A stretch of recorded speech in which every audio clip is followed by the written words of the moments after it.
There comes a moment in every person's life where standing still becomes more painful than moving forward. A moment where fear says, stay where you are. But purpose whispers, there is more ahead. In family, some of us have been surviving life, but we have not truly been living life. We have postponed dreams, delayed healing, buried purpose, silenced our voice, hidden our pain behind smiles. But tonight, we begin this journey called the beauty of life. And our first slogan comes from a phrase recognized around the world: Nike, just do it. Simple, bold, direct, but spiritually, it may be one of the greatest lessons many believers still struggle with. Because many people believe in faith, but few people move in faith. History teaches us something powerful. Every generation that survived difficult seasons had one thing in common: they moved forward anyway. Harriet Tubman kept moving. David kept moving toward Goliath. The disciples kept preaching after persecution. Our grandparents kept praying through hard times. Civil rights marchers kept walking through hatred. Movement changed history, not comfort, not excuses, not fear. Movement. You see, the body was created for movement. The human body itself teaches us something spiritual. Blood must move, the heart must move, the lungs must move, muscles must stretch, the mind must grow. Even physically, when the body stops moving properly, weakness enters. And spiritually, the same thing happens. When people stop growing, stop praying, stop believing, stop trying, stop hoping, the soul becomes heavy. Some people are emotionally paralyzed, not because they are lazy, but because life hurt them. Trauma stopped them, disappointment stopped them, rejection stopped them, fear stopped them. But tonight, grace is calling you to move again, pray again, dream again, trust again, love again, live again.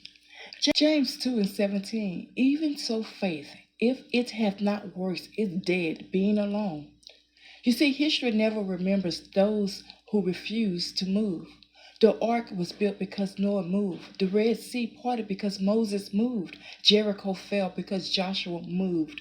Peter walked because he stepped out of the boat. Faith has always required motion.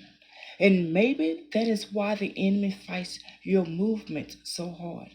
Because he knows what happens when people finally believe Yahweh.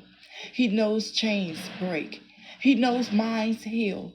He knows purpose awakens. He knows generational curses begin to collapse.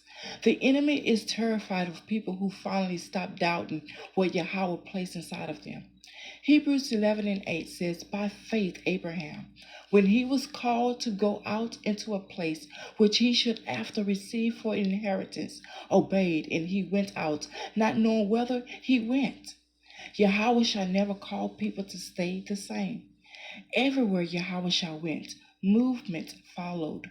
The blind saw, the lame walked, the broken healed, the dead rose, the rejected found purpose.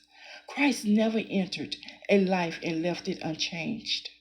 And maybe tonight, just maybe, the real miracle is not money, not fame, not success. Maybe the real miracle is becoming alive again spiritually. Because some people are breathing but spiritually exhausted, smiling but empty, posting online but silently hurting. And Yahweh Shai is still saying, come unto me. Not tomorrow, not when life becomes perfect, now. Matthew 11 and 28 says, come unto me, all ye that labor and are heavy laden, and I will give you rest. Family, the beauty of life is not found in a perfect life. The beauty of life is found in realizing that grace still meets imperfect people. You survived things that should have destroyed you.